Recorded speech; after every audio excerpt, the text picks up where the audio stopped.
What is going on, guys? It's Bucky and welcome to your 84th Java tutorial. In this tutorial I'm going to be going over graphics because, well, my ultimate goal of these tutorials is pretty much to make computer games, and we can't make a computer game without sweet graphics. So I'm finally getting into graphics. I decided to abandon flow layout and stuff for now because, this is just much more exciting. If we need any other layouts, we'll go back to them, but for now I want to start making some sweet graphics on the screen. So let's go ahead and do that. As you can see, I made a new class called Peach because, well, to be quite honest, just because I like peaches, and it needs to extend JPanel because we're going to be using that. So don't forget to have all your imports. Now let's go ahead and get started with making graphics on the screen. Now, in order to make graphics on the screen, we need a method called paint component, and this paint component method is used to draw graphics on the screen. So let's go ahead and put public void paint component, and for a parameter it takes an object from the graphics class. So graphics, and I'll just name it G. You can name it whatever variable you want. In this parameter right here, this G, this is going to be used to set the color, and we manipulate this object depending on what we want to draw. But don't forget that you need this method called paint component. This is a built-in method that's inherited, and this is the method used to create all graphics on the screen. So now that we have this method, we can automatically start creating graphics. So let's go ahead and get to it. The first thing we need to do is just one other housekeeping thing. We need to put super paint component and just fill in G right there. And what this is going to do is it's going to call the superclasses. Remember, this is how you call superclasses methods. We want to call the superclasses paint component method. And you just need to do this because there's stuff in the superclass that we need to use just for housekeeping stuff, and pass in your parameter or whatever it was here. And that's the only kind of confusing thing that might not be self-explanatory, so don't forget that. So now let's go ahead and get started. The first thing we want to do is set the background color for our screen. So go ahead and write this, which means this object, set background, and bam, look at that. Now, as a parameter for your background color, you just take a color. Now, Java already has built-in constants of colors, which is pretty much all your basic colors, but for now, in order to get constant, just put color dot white because we just want a plain white background. So now we pretty much have on our screen a white background. Not very exciting, but we're going to change that soon. In order to draw objects on the screen, you first need to tell your object or your graphic object what color you want to use to draw with. So let's go ahead and put G set color, and as a parameter, just like set background, it takes a color constant.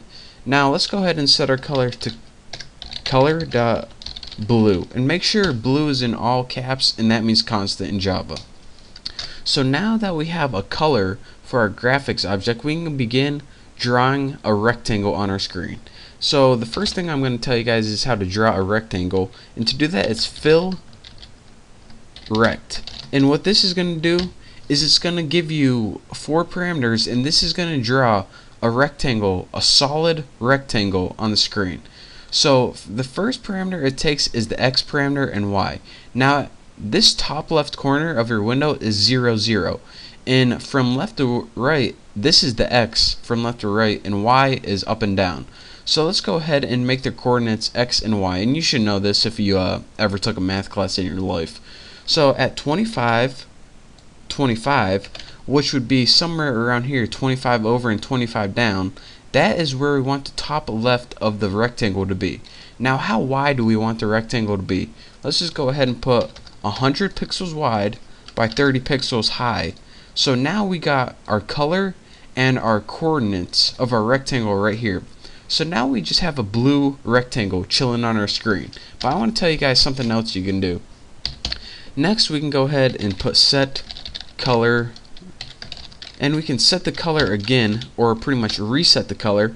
And if we want to have a custom color that's not constant, like our own RGB values, and RGB means red, green, and blue, just go ahead and put new color, and as our parameters you type in the RGB value you want. So let's put like 190 comma 81 comma 215.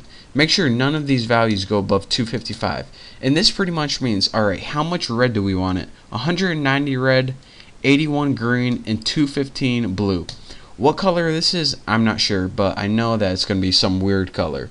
But again, if you want custom colors, then that's how you create it. What I usually do is I go in Photoshop and mess around with the RGB value, but you know, that's not important right now.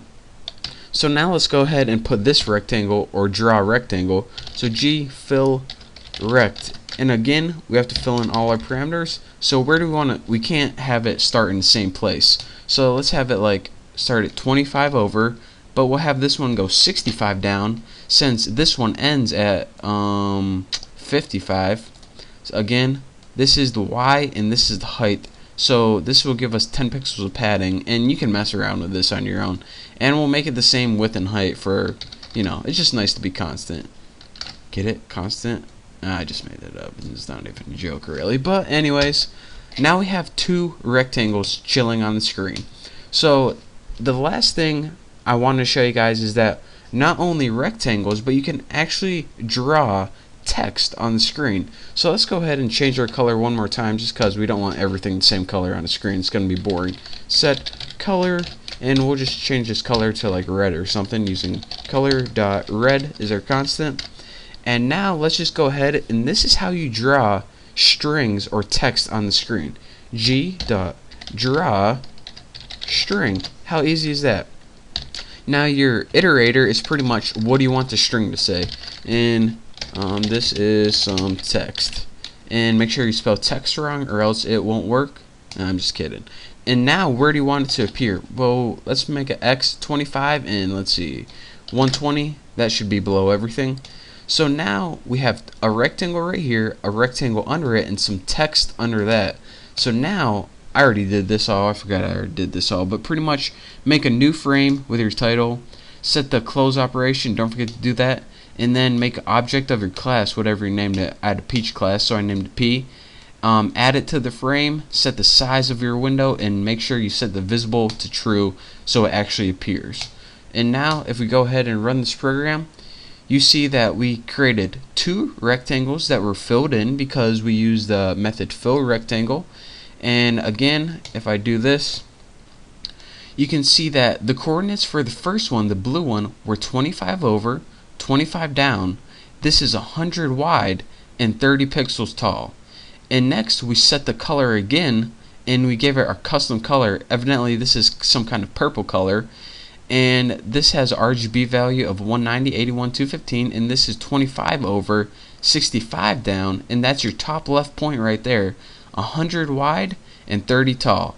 And next we just pretty much made some text on our screen, and this text started at 25 over and 120 pixels down. That's where your text started, and then you pretty much just drew a string on the screen using the current color of your G object. So that is pretty much the basics of how do you make simple rectangles. Of course there's more stuff we can do, but for now just sticking with the basics. In the next tutorial I'm going to show you guys how to draw some sweet graphics, and well, they're not going to be that sweet, but they're going to be a little better than this one. So thank you guys for watching. Now don't forget to subscribe, and hopefully I will see you next tutorial.